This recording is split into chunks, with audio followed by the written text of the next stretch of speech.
Hola, buenas noches a todos. Hola, buenas noches, Tito. ¿Cómo estás? Hola, ¿cómo Hola. estás? Hola, buenas noches. ¿Cómo van? Bien. Mientras sigue llegando nuestra audiencia hoy, pues quiero agradecerles a todos por asistir a estos eventos de CDO Latam. Y pues realmente tenemos más que Latam, todo el continente americano conectado en este momento. Estaba viendo visitas desde registros desde Canadá, Estados Unidos, México, Salvador, Ecuador, Perú, Colombia, Chile, República Dominicana, Islas Caimán. Bueno, aquí estaba leyendo el registro y me parece genial estas iniciativas. A todos los integrantes de CEO Latam, gracias por participar y construir estas iniciativas de CDOs para CDOs. Creo que eso es como lo más relevante, capturar hoy pues la experiencia. Y ahorita Ana, Freddy y Isabel se presentan. Ya saben que tienen 3 minutos cada uno, tendrán sus cronómetros eh, para, para pues, poder abarcar todos los temas. Bueno, bienvenidos a todos. Muchas gracias por hacer parte de estas iniciativas. Hoy vamos a hablar de algo que se dice muy rápido, pero van a ver que es eje central, digamos, de la adopción del uso de los datos de inteligencia artificial. Y también no es tan sencillo, ¿vale? Muchas gracias por asistir. Mi nombre es Tito Neira. Yo soy advisor en estrategias de datos e inteligencia artificial, inversor de algunas startups de base tecnológica impulsadas por inteligencia artificial, y hoy los acompaño como moderador, ¿vale? Entonces, un poco como romper los esquemas, primero los hombres. Freddy, por favor. Bueno, rompamos el esquema. Gracias, Tito, de verdad, y gracias a todos los participantes, al CEO Latam también, una bonita oportunidad para compartir con todos algunas reflexiones sobre lo que es este cargo, este rol y este reto, ¿no? Mi nombre es Freddy Muñoz, como está ahí en el background. Un apasionado de datos, yo soy ingeniero electrónico hace ya varios años. Desde el principio, digamos, he trabajado más en temas de mercadeo, de datos, analítica.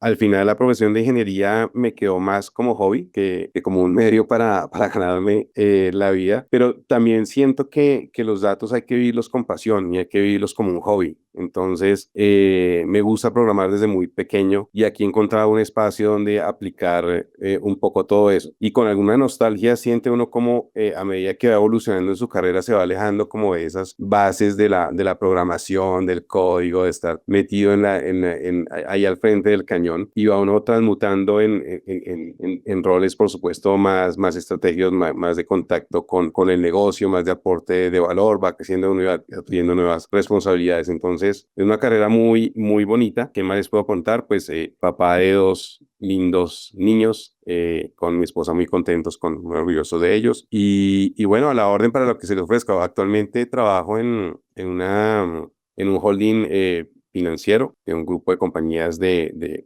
banca y de seguros. Y trabajé durante mucho tiempo en telco. Trabajé en varias de las telcos más importantes del país, casi por 20 años. Y ahora en esta última parte llevo 3 años acá aprendiendo del sector de banca y de seguros, que también es sumamente interesante. Entonces, pues de nuevo, bienvenidos y un gusto estar aquí compartiendo con ustedes el espacio. Super, Freddy, muchas gracias. Muy interesante tu recorrido.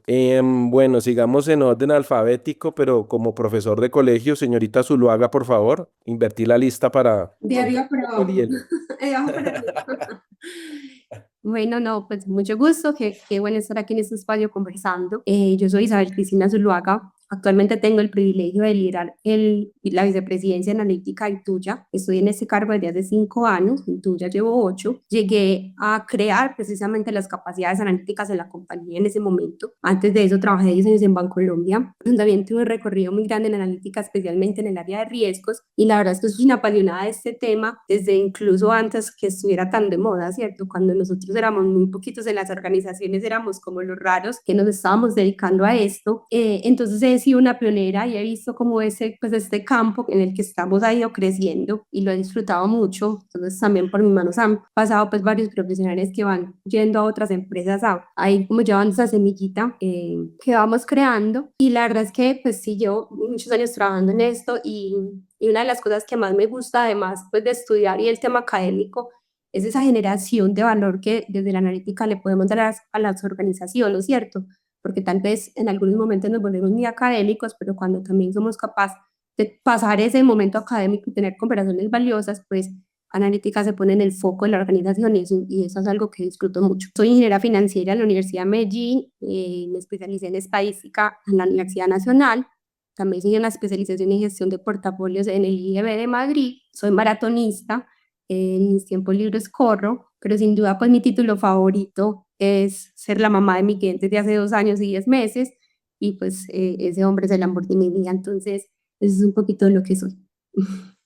Súper, Isabel, muchas gracias. Ana, Gracias, Tito. Bueno, ¿qué les cuento? Yo soy Ana Morante, soy docente catedrática de la Universidad de los Andes en la maestría de Ingeniería de Datos. También trabajo como consultora, soy directora de Gobierno de Datos y Analítica en Management and Quality, lo que me permite desde la docencia compartirle a mis estudiantes de esas experiencias que nos encontramos cuando hacemos proyectos de implementación de gobierno de datos, cómo volverlo práctico, cómo aplicar esas mejores prácticas de una manera sencilla que podamos capturar la atención de las personas de negocio, ¿verdad? Porque de eso se trata, porque a veces uno piensa que en el tema de la docencia estamos muy pegados a las prácticas, a los marcos de referencia, pero el poder también estar en el mundo de la consultoría nos permite tener esas habilidades de poder aplicar esos conceptos de una manera práctica y sencilla, ¿cierto?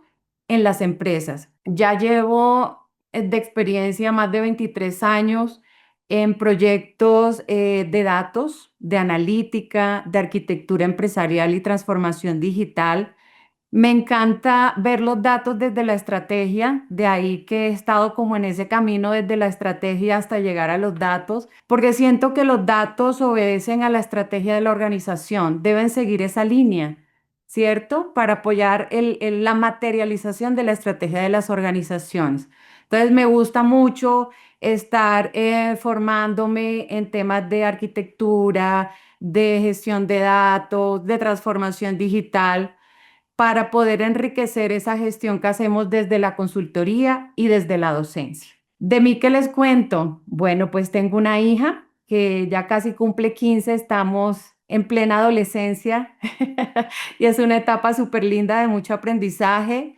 Mi esposo y tengo 3 perritos en mi casa, me encantan las mascotas. Entonces, bueno, un poco de mí y feliz de estar en este espacio donde vamos a conversar en torno a ese rol estratégico del CDO y poder compartirles a ustedes esas experiencias que hemos tenido que nos permiten impulsar esa cultura del data. súper, Freddy, Ana, Isabel, muchas gracias por esta introducción. Como ustedes ven, pues personas de diferentes formaciones, diferentes perfiles, un poco lo que buscamos es tener esas opiniones respecto al rol del Chief Data Officer que ha venido evolucionando de manera importante. Y ahora para sorprender de nuevo a Isabel, vamos a empezar en materia.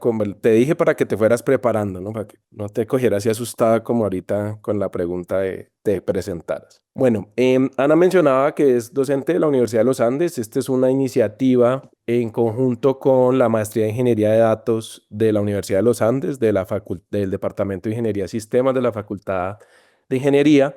Y también pues en asocio con CDO Latam para el evento que este año lo vamos a tener en Colombia, todos muy invitados. Luego pues habrá publicidad y demás de fechas en donde esperamos su asistencia. Bueno, Isabel, desde tu punto de vista y tu experiencia, ¿cómo describes ese perfil ideal de un Chief Data Officer para una transformación cultural significativa? Sí, aquí un poco, pues sabemos de lo técnico y demás, pero en cuanto a esa transformación cultural que se necesita en las organizaciones ya establecidas alrededor del uso de los datos y la inteligencia artificial ahora, ¿qué crees que debería tener ese perfil de ese Chief Data Officer? Mira, tipo, yo pienso que un equipo de analítica en cualquier organización está llevado a ser como un punto de encuentro de todos los demás equipos.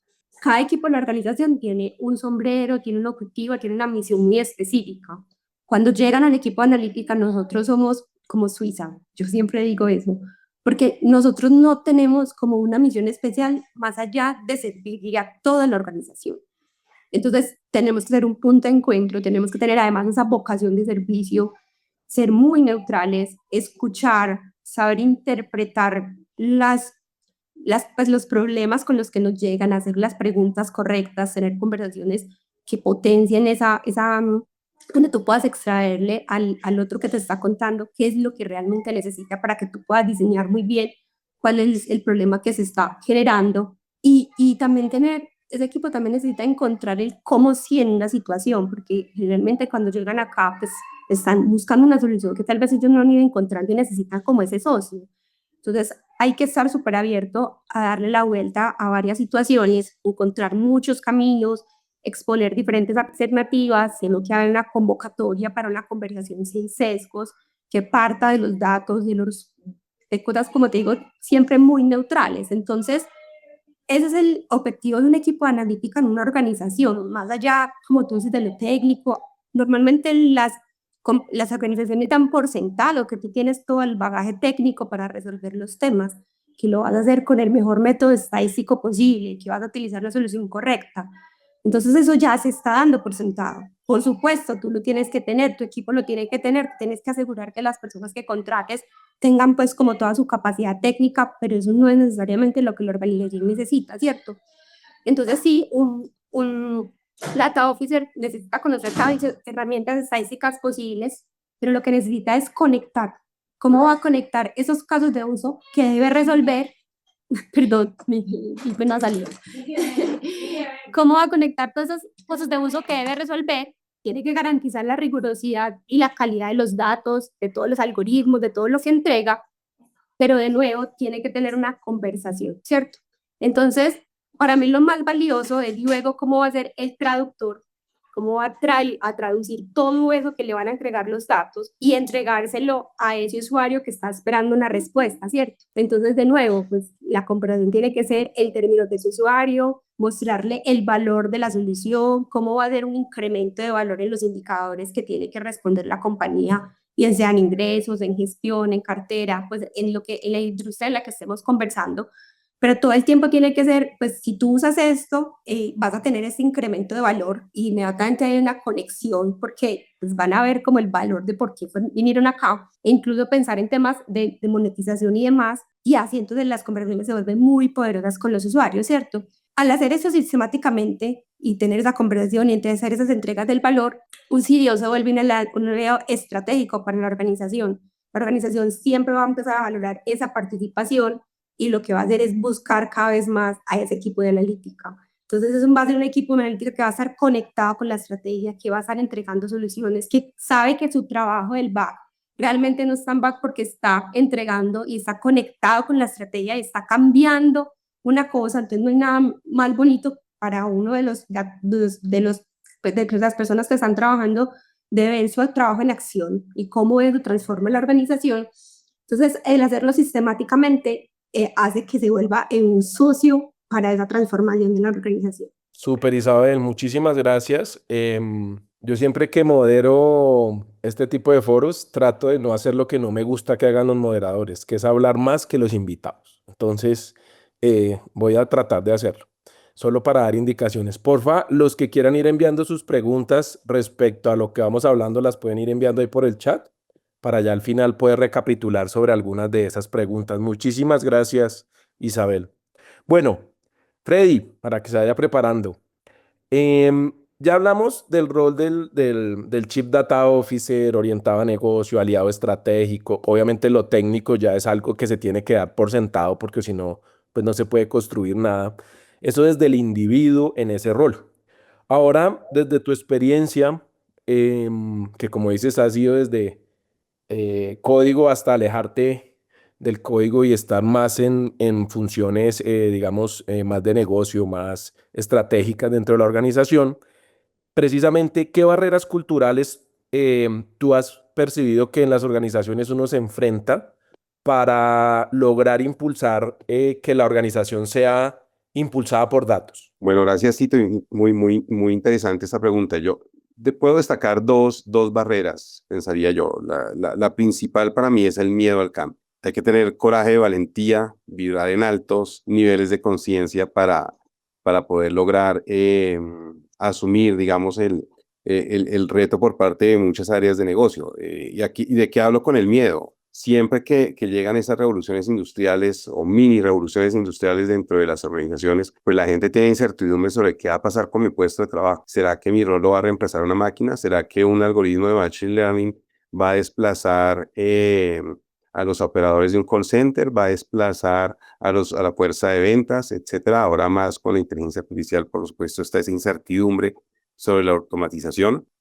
Siento que también hay miedo porque se pueden develar muchos secretos. Los datos pueden dar cuenta de malas prácticas eventualmente, pueden evidenciar ciertas ineficiencias que tiene la organización o que tienen las áreas, y eso también da miedo que descubran alguna cosa que tenemos oculta, ¿por qué no? Y por ahí también conecta un poco ese miedo con la pérdida de control, ¿cierto? Cuando un área tiene toda la información, cuando tiene un silo, tiene ese bastión de datos, la información, por supuesto, es poder. Y si esa información se democratiza y toda la compañía empieza a tomar decisiones basadas en esa información que yo tengo celosamente guardada, si mi receta de la Coca-Cola se va a exponer públicamente, eso me da miedo.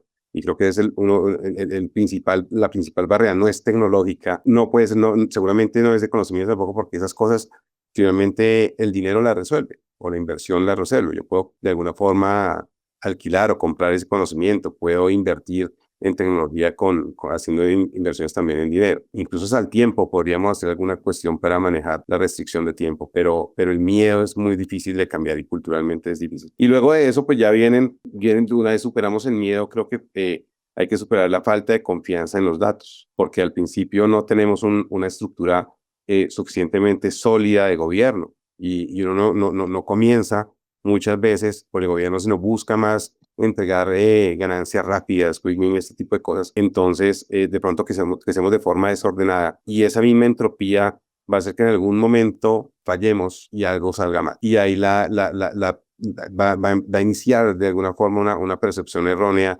de calidad, de baja calidad, de improvisación, de falta de trazabilidad. Y eso puede minar un poco esa confianza que tienen los directivos, que tiene la misma compañía, el mismo colectivo de compañeros en la estrategia de datos. Para mí son esas dos, Tito, las más importantes. Seguramente hay muchas más, pero Sí. rescato esas dos. Súper, Freddy, muchísimas gracias. Bueno, aquí hemos visto que por ahora en este foro damos lo técnico, o sea, como lo mínimo que hay que garantizar es lo técnico, ¿cierto? Es decir, ya lo tenemos check, somos organizaciones maduras, entonces para que lo tengamos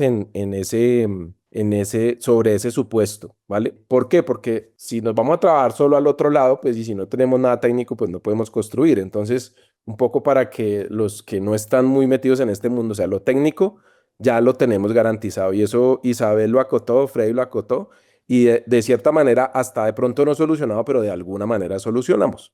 Y destacamos las personas en los dos escenarios, pues el rol del CDO y también las personas como potencializadores o limitantes de ese proceso de cultura. Bueno, Ana, ahora voy contigo. A ti en lo personal, digamos, en tu experiencia profesional, en las compañías que has estado, ¿qué es lo que mejor te ha funcionado para fomentar el uso cotidiano del dato en las organizaciones?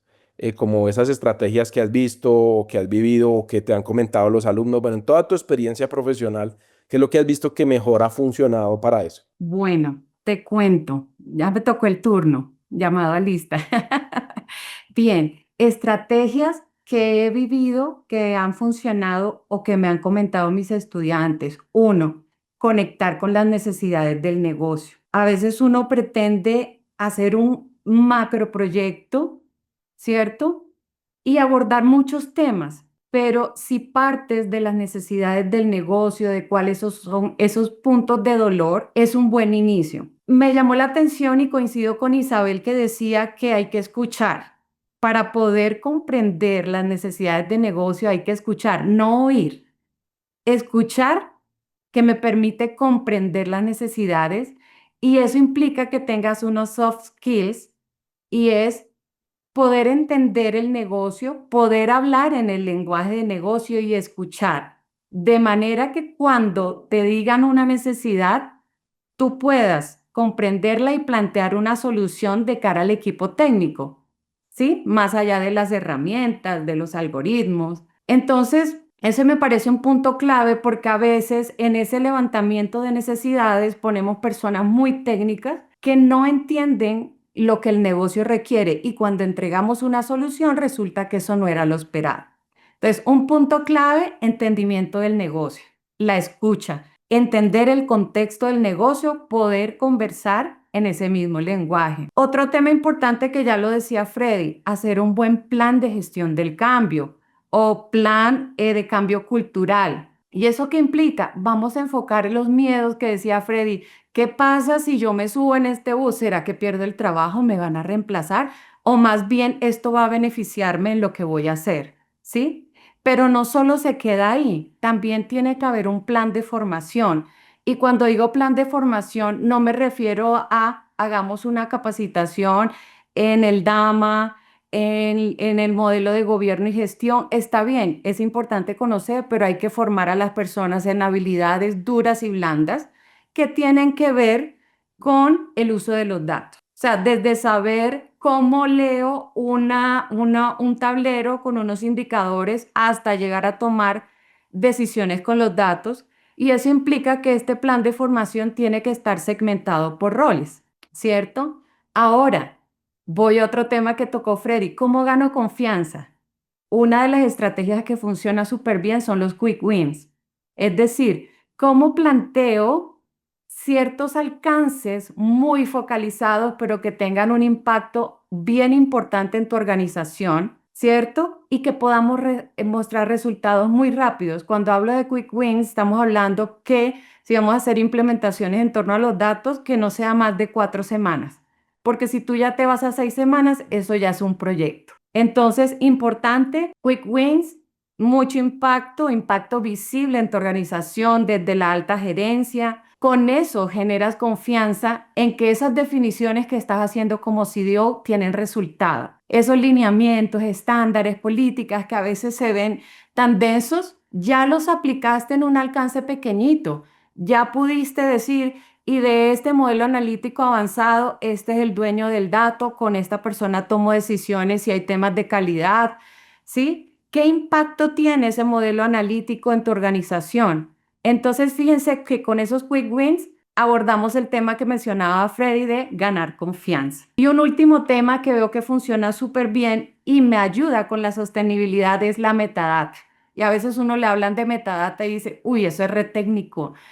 Porque uno, por lo menos yo soy ingeniera y al principio cuando arranqué en este camino me hablaban de metadata y uno decía, ah, ok, sí, la metadata es si el campo es null, not null, si es char, si es numérico, ok, eso es metadata, pero no se queda ahí. ¿La metadata qué es? ¿Qué significa un dato para el negocio? ¿Dónde nace el dato? ¿Qué transformaciones tiene? ¿Dónde reposa? ¿Cuál es la relación con otros datos y qué impacto tiene si pasa algo con ese dato? Tengo un lenguaje, un glosario de negocio donde las personas de negocio saben qué significa, ¿cierto? ¿Qué significa un cliente si es una empresa de servicios de energía? ¿Qué significa un cliente activo para el área de contratación? Ah, que tenga un contrato vigente. Y para el área operativa, a que tenga consumo. No es lo mismo, ¿cierto? Pero eso lo logro con la metadata. Entonces me lleva a que todos hablemos un mismo lenguaje en torno al dato. Entonces, esos puntos, 4 puntos que les cuento, en mi experiencia han funcionado muy bien y ayudan a que las personas se sumen a ese uso cotidiano del dato con mejores prácticas. Super, Ana, muchísimas gracias. Digamos, entender que lo técnico es de negocio. Sí, me gustó mucho lo que mencionaste. Aparentemente es técnico, pero, y yo lo he vivido en pues, los últimos años cuando uno quiere aplicar IA generativa si no tiene metadata, tiene que hacer un trabajo fuerte ahí. Y bueno, el resto de cosas que vengan, pues hay que comprender qué hay en los datos. Y totalmente de acuerdo contigo, Ana. Muchísimas gracias por tus 4 tips que nos has dado. Bueno, aquí una audiencia preocupada me escribe que dije mal la maestría de Ingeniería de Información. El MAIN es Maestría de Ingeniería de Información. Yo dije Ingeniería de Datos. Disculpen la audiencia, eso no tiene perdón, pero aquí uno se enreda con diciendo los países, leyendo la lista, mirando las preguntas. Entonces, Maestría de Ingeniería de Información de la Universidad de los Andes. Muchas gracias por la corrección. Bueno, ahora los quiero ver pelear en este momento. Voy a lanzar no, mentiras tampoco, pero voy a lanzar una pregunta para los tres. Ahí, por favor, bueno, ¿quién quiere arrancar? Ahí para hacerlo democrático. Bueno, si quieres, arranco yo. Listo, Con el pecho totalmente en la frente. democrático. Bueno, cuando tú has tenido en las organizaciones que has estado trabajando, digamos, siempre hay como detractores o escépticos que este tema de los datos realmente aporten algo en negocio o en sus roles. Tú mencionaste también, Freddy, de pronto que hay unos roles, algunos temores y demás, pero digo yo, ¿cómo has manejado esas situaciones donde te dicen, venga, esto, pues sí, la moda es chévere, pero realmente pues no vemos el impacto o de pronto no, el esfuerzo es muy grande estos proyectos para lo que se logra? Y esta pues pregunta va para los tres. ¿Cómo han manejado esas situaciones ustedes dentro de sus organizaciones para que nos den algunos ejemplos? Bueno, ahí, Tito, yo creo que hay dos frentes de actuación, uno preventivo y otro reactivo. Desde lo preventivo, yo creo que es básico, es clave tener un manejo adecuado de las expectativas y desde el principio aterrizar muy bien y definir muy bien el alcance de los proyectos. Y si me lo permiten decir de alguna forma, evitar la venta de humo. Creo que eso es muy nocivo y es algo que ha de alguna forma deteriorado en algunos escenarios nuestra profesión, nuestra práctica de los datos, porque sí he visto de cerca esas situaciones en que algunas áreas exceden de alguna forma la cantidad de expectativas que generan hacia la organización y al final, cuando hay la entrega de valor no cubre de alguna forma toda esa expectativa y hay esa decepción, por decirlo de alguna forma. Ahora, a nivel ya más reactivo, una vez están los comprometidos, digamos, los objetivos del proyecto, los alcances y demás, yo pienso que la clave de esto es no desconectarse del negocio. Diseñar de derecha a izquierda, siempre enfocados en qué es lo que voy a hacer y ya luego las tecnologías, las metodologías vendrán ahí a rellenar ese espacio entre lo que tengo hoy en día y a donde quiero llegar. Pero siempre estar apuntando hacia ese objetivo y que por supuesto, como decía Isabel y Ana también nos lo contaba ahora, pues que esté conectado con el negocio, que haya un verdadero aporte de valor, sobre todo que algo que me enseñaron en algún curso y es que una responsabilidad en cualquier rol, en cualquier área, es que debemos generarle a la compañía más ingresos de lo que nosotros costamos. Es decir, que haya un ROI cercano y un retorno positivo de esa inversión. Creo que eso hay que aplicarlo de entrada en todas las iniciativas analíticas y de datos que llevemos. El poder garantizar desde el principio la contribución de valor y, por supuesto, recogiendo también el comentario de Ana, fijando metas de semanas, quick wins, como dice Ana, 4 semanas. Ojalá en 4 semanas ya estemos resolviendo algún problema y entregando algo a la organización. Creo que esa es la clave para poder ganar esa confianza, para poder superar esos detractores o esos personajes que pueden llegar a ser escépticos ante una estrategia de datos. Súper, Freddy, muchas gracias. Bueno, ¿quién quiere seguir? Es la única que voy a preguntar. El resto ya va a ser a dedo. ¿Quieres yo te Ah, respondo? listo. Mira, yo creo que lo primero es entender un poquito, pues, cuáles son esas dudas, como ese escepticismo que tienen estas personas, ¿cierto? De nuevo, conversar, escuchar, venga, cuénteme, ¿por qué no me está creyendo, cierto? ¿Qué necesito yo para ganarme su confianza? Es un tema de desconocimiento, porque crees que nosotros somos allá, pues, un montón de nerds haciendo ciencia nuclear. Venga, yo le cuento que es que eso no es tan así. Es por un tema de quién es susto, que entonces yo me le voy a meter a su área, y entonces yo soy la que le va a tomar las decisiones. Venga que no, yo soy su socia, entonces vamos a conversarlo distinto, porque esto es una cosa que vamos a hacer en conjunto. O sea, yo como analítica sola no lo voy a sacar adelante y tú no lo vas a sacar adelante. Es un equipo, hagamos equipo. Por más que entre analíticas, es un equipo. De pronto, no sé, pues como entender un poquito como esa necesidad y generar esa cercanía y buscar esa, como esa oportunidad, como, pues como crear ese puente para entonces poder empezar a construir la confianza. Y al final, pues obras son amores, entonces pues yo te voy a mostrar los resultados de cuando yo entro al equipo y te puedo entregar una cosa distinta, cuando te puedo solucionar un caso que tal vez llevas meses y meses dándole vueltas y no lo has podido encontrarle la solución. Cómo yo le voy a dar la vuelta a algo que te está generando dolores, ¿cierto? Entonces, creo que es primero pues entender porque no podemos entrar, luego entrar y generar esa cercanía, esa confianza, incluso pues acá hablamos de las personas son muy importantes, entonces ven con quién de mi equipo te sientes más cómodo para lograrlo. Ah, pues no te gusta este, entonces te gusta este, listo, entonces vamos a hacerlo con él, te da confianza, listo. Entonces también las personas que ponemos al servicio de estos escépticos son claves porque pues, es que pues ahí como que nos los echamos al bolsillo, ¿cierto?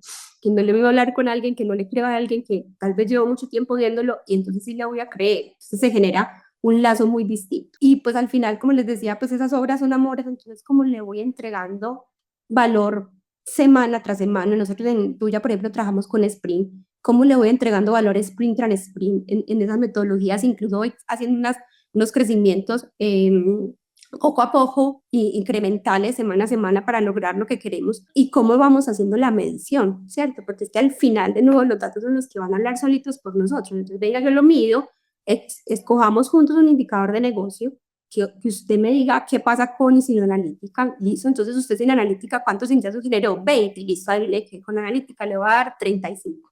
Eso se habla solo, eso se quiere solo y eso se vuelve a vender solo.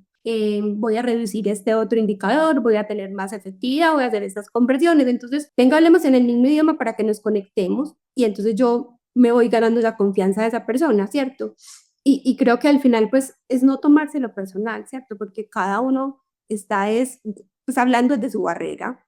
Entonces, no es Isabel, no es Tito, no es Camilo, no, es simplemente, pues, una cosa que tiene que ir a conocer el mundo donde tal vez no había explorado o en algún momento una mala experiencia que tuvo y que tenemos que cambiar esa cara. Entonces yo siento que es eso, es la conversación, la cercanía y esa entrega de valor rápida desde la medición del indicador muy transparente y pues de nuevo que, es que estamos trabajando con personas, entonces como trabajamos con las personas de manera más empática y ponemos a las personas que más saben también de ciertos proyectos y de ciertos objetivos en los proyectos correctos, porque entonces ahí sí se va a lograr el objetivo que se persigue. Y pues obviamente uno como el líder principal, pues a esos proyectos que tal vez arrancan con mayor escepticismo, estar muy cerquita, en hacerles un seguimiento muy en corto. Bueno, ¿cómo vamos? ¿Qué está pasando? ¿Qué más necesitas? ¿Cómo lo ves?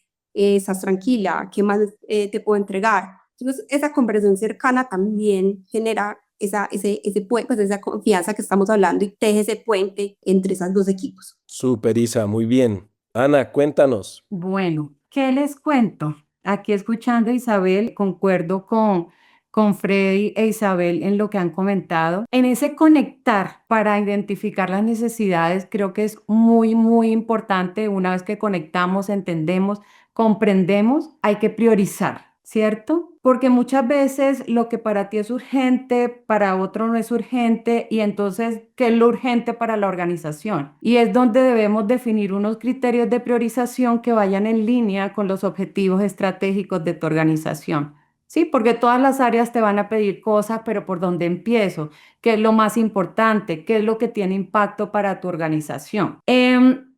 En este tema de convencer a escépticos, una vez ya priorizamos y vemos si es importante ver, por ejemplo, vuelvo a los quick wins, y es un poco que vayas priorizando también mirando bajo ese impacto que tiene, qué atiendo primero, qué atiendo luego, ¿cierto? Y si tú estás arrancando como CDO en una organización y estás organizando esta área, la idea es que puedas arrancar con estos quick wins para convencer a los escépticos. Ahora, sí, ya priorizaste, entendiste, pero hay otros elementos que en mi experiencia también pasan y es que me sueño la solución y cuando vamos a ver si tienes los datos, no los tienes. Entonces, quiero una solución, pero los datos no los tengo acá en la organización. Me toca hacer un convenio interadministrativo con otra organización. Es decir, son objetivos que no son alcanzables en el corto plazo. Entonces, fíjense que son criterios que se van sumando. Priorizo, ok, priorizo, tiene impacto, sí, pero los datos no los tengo.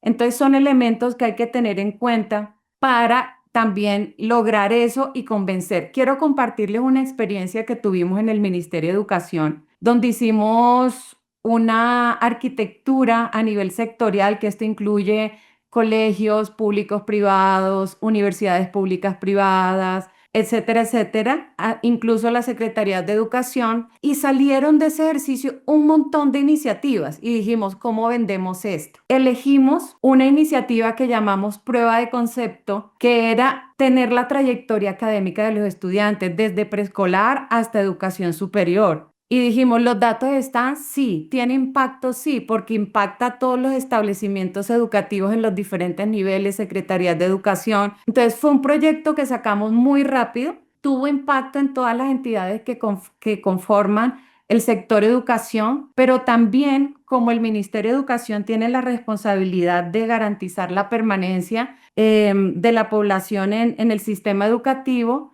Fíjense que también se benefició porque el saber la trayectoria académica permite saber si hay estudiantes repitentes, si hay estudiantes desertores, cuál ha sido su recorrido. Entonces le permite también definir políticas de acceso al ministerio, pero por ejemplo también a los establecimientos definir estrategias pedagógicas si hay estudiantes que repiten o se van por alguna razón. Entonces fíjense que son decisiones donde uno prioriza, valida que tenga la información y genere mucho impacto. En este caso, esto que les cuento generó impacto a nivel sectorial y fue muy visible, y con ese pequeño iniciativa que nos tomamos 3 semanas, pudimos venderlo al ministro, al sector, incluso pedir presupuesto para seguir evolucionando esa arquitectura. Súper, Ana, muchas gracias. Ahí me ayudaste con el tiempo porque fusionaste esta pregunta con la siguiente. Entonces,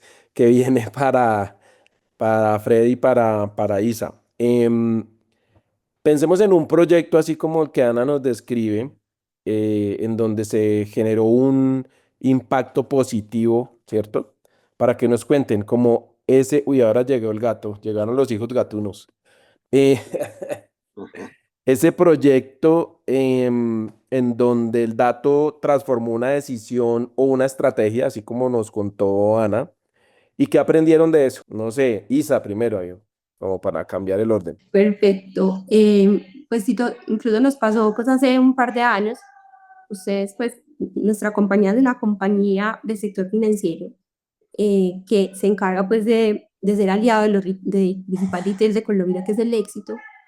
Pero una de nuestras principales razones de ser es darle inclusión financiera a los colombianos.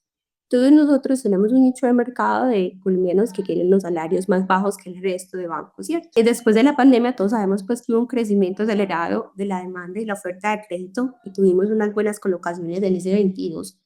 Pero también luego pues cuando esto se frena un poco, pues muchos de los colombianos pues ya no podían pagar esas obligaciones que habían adquirido, y pues resulta que a los primeros que les llega la crisis es precisamente a nuestro nicho de mercado, a ese colombiano de a pie, pues que tiene unos ingresos un poco más diversos y que son más informales que el resto, ¿cierto?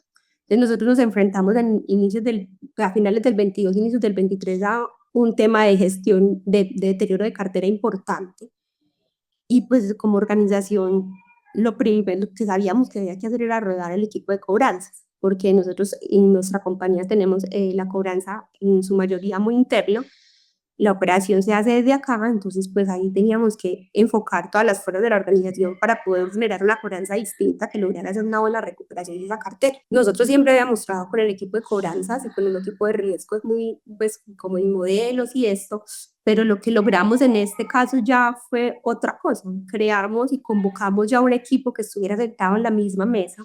Pusimos ahí personas que tenían mucha experiencia en cobranzas. Una persona de mi equipo lideró desde analítica de este proceso, y Gregory llevaba muchos años trabajando en cobranzas, entonces tenía un gran conocimiento y una gran cercanía al equipo de cobranza, le creían, lo querían. Y también con el equipo de riesgos hicimos lo mismo, y llamamos y creamos lo que acá llamamos una triada. Y esa triada súper poderosa está conformada por el equipo de riesgos para la estrategia de Cobravigas, por supuesto la operación y soportada toda la analítica. Entonces empezamos a iterar, empezamos a desplegar nuestros modelos, sabíamos que teníamos una base muy importante y los empezamos a poner en producción con mayor fuerza, pero además hacíamos unos seguimientos tan en cortos, semana a semana, que encontramos que teníamos que hacer muchas más segmentaciones, teníamos que habilitar nuevos canales, entonces, ¿quién iba a ser afín a ese canal? Lo definíamos juntos, Analítica creaba el modelo, pero después íbamos y lo poníamos juntos en producción, después decíamos, bueno, esto está funcionando, no está funcionando, devuélvase, volvíamos a crear. Entonces eran unas iteraciones muy en corto plazo, donde desplegamos todo pues como todo nuestro potencial, o sea, saque todo el arsenal de todo lo que usted sabe, saque todos los modelos, saque la inteligencia artificial, saque el speech analytics para que entienda qué está pasando con el cliente y casi que en vivo le pueda dar una solución de cobro, porque es que esa llamada de minuto, esa conversación es oro, y después no sabemos si nos va a contestar. Vaya y busque toda la información posible para el contacto con ese cliente.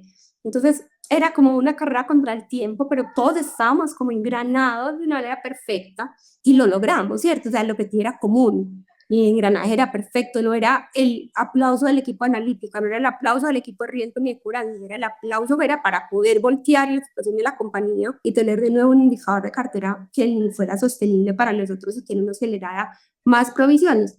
Entonces, ¿qué aprendimos en todo esto? Pues gracias a Dios lo sacamos adelante, le dimos la vuelta al indicador.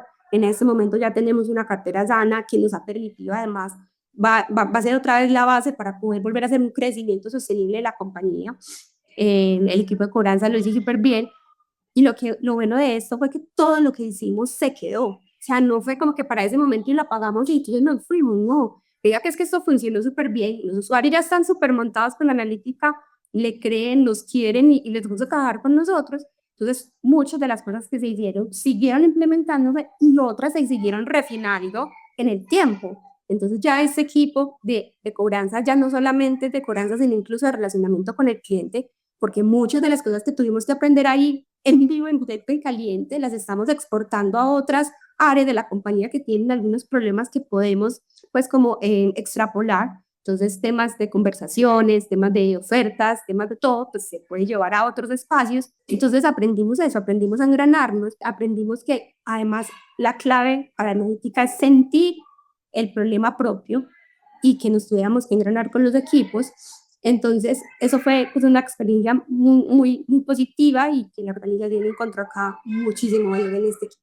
Súper, Isabel, muchas gracias. Freddy. Bien, Tito, pues es una pregunta, la verdad, difícil porque hay muchos en estos largos años de trabajo, en muchos casos de éxito. Me puse a revisar acá los asistentes y recordé uno que hicimos con varios compañeros que están acá de asistentes. Es un caso muy bonito también en pandemia, ¿sabes? Eh, lo hicimos en la telco, en una de las telcos donde trabajé, y tuvo que ver con. Hoy en día parecería una tontería, pero en su momento, a escasas semanas del comienzo del confinamiento, recuerden, transportémonos por un momento al segunda semana de marzo del año 2020, cuando sale todo este tema de confinamiento, empezamos a ver unas complicaciones en la red, porque, claro, toda la gente ya no estaba yendo a trabajar a las oficinas y las redes de la compañía estaban muy concentradas en los clústeres empresariales. Entonces, había muchas antenas en la 72, en el Chicona 93, etcétera, donde la gente va a trabajar, y pocas antenas en la periferia. No había antenas en Chía, no había antenas hacia el occidente, etcétera. Entonces, el telco es muy interesante porque es como una juguetería para el científico de datos, ¿no? Para el ingeniero de datos. Ahí hay muchos datos, hay millones de datos. Se trabaja con tablas de unos volúmenes enormes, tablas ¿qué te digo yo? 30.000 millones de registros, cosas de ese estilo. Entonces, procesamos unas tablas de esas de geolocalización y encontramos hacia qué partes específicamente estaban migrando las personas, en dónde vivían, ¿cierto?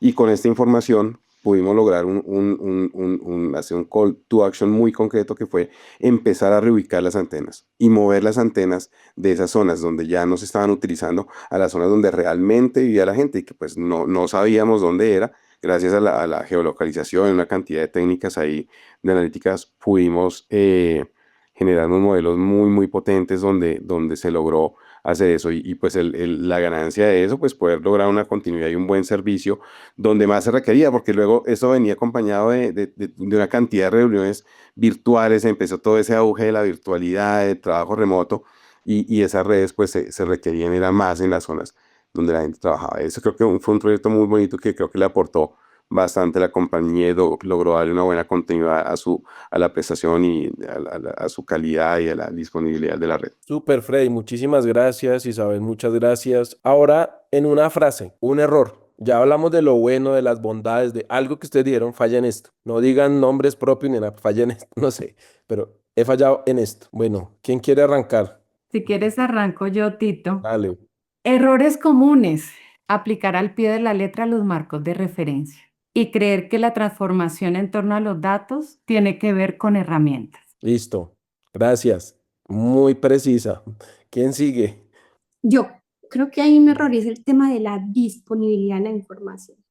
Cuando le contamos a los equipos que no, que ya todo está disponible en la bodega y que es súper fácil consultarla y que tranquilo que es esta herramienta que está perfecta, y yo pues estoy súper tranquila con la migración y cuando la compañía va y consulta y se cayó y entonces este software está funcionando en unos tiempos muy lentos, entonces yo pues para qué analíticas y yo lo hacía más rápido en el core. El tema de la disponibilidad, como ese acceso pronto y tal cual lo hacía el usuario, no nos puede costar la confianza. Súper. Gracias, Isabel. Freddy. Bueno, yo pienso que el error es confiar más en la tecnología que en las personas, porque finalmente la transformación la hacen las personas, no la tecnología. Y cuidarse de las nuevas tecnológicas, porque a veces las tecnologías de punta son más costosas y aún no están 100% probadas. Súper, Freddy, muchas gracias. Bueno, antes de pasar, porque tenemos 15 preguntas, ¿no? No vamos a alcanzar a responder todo. Entonces, un último consejo, o sea, ¿qué consejo le darían? Aquí lo voy a poner más romántico. Cuando ustedes arrancaron en esos roles de liderazgo, ¿qué consejo se darían a ustedes mismos al arrancar en ese momento? A su yo del pasado, ¿qué les diría para inspirar a los que están arrancando o los que están en ese proceso actualmente? Bueno, aquí Ana primero, listo, los veo como Bueno, dudosos. voy.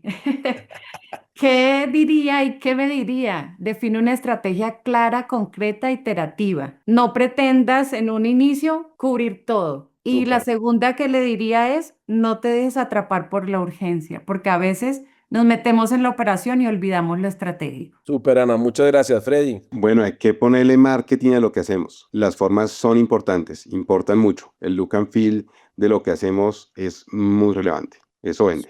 Súper, muchas gracias, Isa. Mi consejo sin duda es que creer un equipo donde se sienta bien rodeado, donde sienta que hay un soporte, que se puede tener una conversación, que puede retarse, que pueden pensar distinto y que es lo máximo que piensen distinto porque es que así es que crece y que no hay nada mejor que alguien se le pare y le diga yo no estoy de acuerdo, pero venga, conversemos por qué. Entonces, que pueda crear un equipo diverso con muchas miradas, pero que sea ese soporte, porque es que entre uno más crece, más solo está. Entonces necesita su red de apoyo muy fuerte alrededor y que por supuesto se contrate una gente muy buena técnicamente, pero que se contrate una gente muy buena como persona, porque es que todo lo técnico se enseña y se lo va a aprender y eso es una nota aquí en analítica porque está en toda la bibliografía disponible en el mundo. Pero es que hacer buena persona eso no se enseña. Entonces, que se cree un equipo armonioso, un equipo que haga equipo entre ellos, que sean de verdad cohesionados, que generen armonía y que además entonces sea un equipo que puede ir a conversar con la organización y hacerse aliado a la organización. Entonces, eso sería el consejo que me daría y el que le quiero dar a los que vienen atrás de nosotros. Súper, bueno, tenemos un reto, equipo, hablando de equipos. Tenemos 16 preguntas o participaciones, vamos a barrerlas todas. El que quiera agarrar la respuesta la agarra de una vez. Bueno, empecemos del primero. ¿Cómo impulsar una oficina de estadística en el área judicial? Bueno, corchados. Em, Corchados, no. yo tomo algunos de los comentarios y uno que dijo Ana ahorita y es, eh, primero pensar en la estrategia, es decir, ¿qué se quiere lograr? Y si con datos, analítica, inteligencia artificial eso puede lograr, Ya con eso, y también muchos de ustedes lo mencionaron, el impacto que pueden lograr en en el área judicial. Primero comprender eso, ¿listo? Bueno, yo agarro las que no. ¿Cómo llevamos esta demostración de valor a un indicador monetario o un ROI? No, conversándolo con los stakeholders, haciendo acuerdos de valor y simplemente con la ayuda de los contables seguramente se puede hacer un balance, un ingresos, costos y sale el ROI por descontado ahí. Listo, súper. Muchas gracias Daniel y Nicolás por las preguntas. Carlos García dice, ¿qué señales o factores llevan a los directores de empresas o al CEO a reconocer que el responsable de datos debe asumir un rol más estratégico, dejando de reportar a otros roles, o como el CFO o el CIO, para tener una posición más cercana a la alta dirección? O sea, ¿qué señales o factores llevan a los directores de la empresa a visualizar esa responsabilidad en el CDO? Resultados, generar ingresos y generar ahorros para la compañía. Bueno, listo. Abran los micrófonos para que Y esto yo es como ese le agregaría, concurso de le agregaría, respuesta. le agregaría a Tito a mantener esa neutralidad que se necesita desde analítica, ¿cierto? Porque Y tú lo entonces, mencionaste, ¿no? La Suiza. sí, la Suiza, porque cuando ya tú sales y ya no tienes que hacer un reporte directo a alguien, sino directamente en presidencia, sí que te pones tu sombrero neutro y puedes solucionar muchos otros problemas pues, con mayor tranquilidad, ¿cierto? Ya no tienes como un peso al ladito o una afinidad eh, distinta a ser Suiza.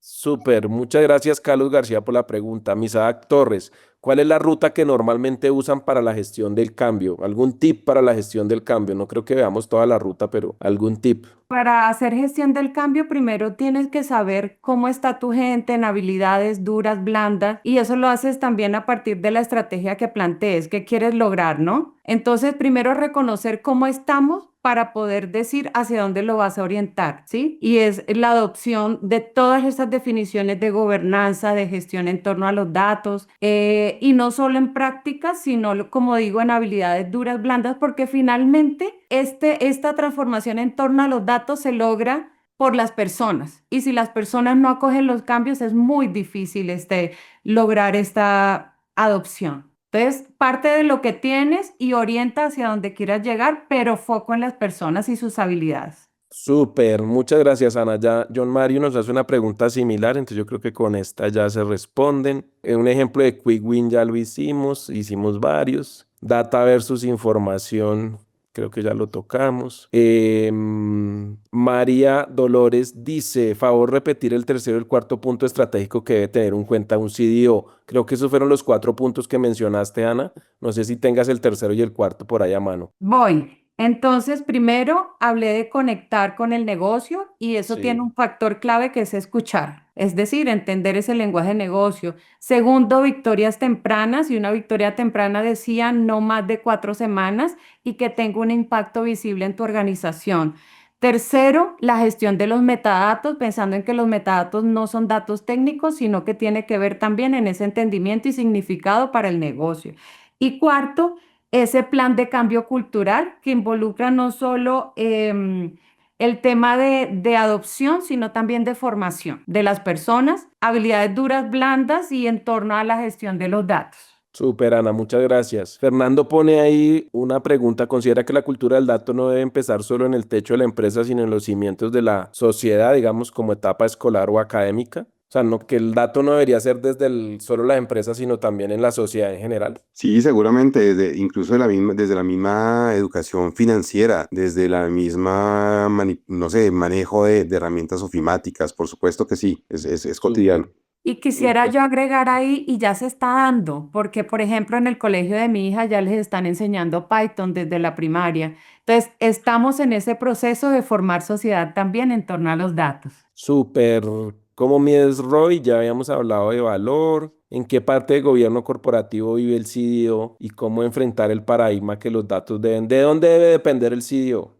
Pues de nuevo, debería, pues lo ideal es que reporte a presidencia, como lo hablábamos. Si no se puede, porque pues hay organizaciones pues, que esto no sucede, que esté por lo menos en una vicepresidencia que sea transversal a la organización, una vicepresidencia de servicios corporativos, una empresa de tecnología, una empresa que siga siendo muy agnóstica, perdón, una dependencia agnóstica, una vicepresidencia agnóstica que le genere que le permita tener esa neutralidad. Entonces, yo creo que depende del tamaño de la compañía, pero siempre que pueda conservar una neutralidad en sus decisiones y en sus observaciones.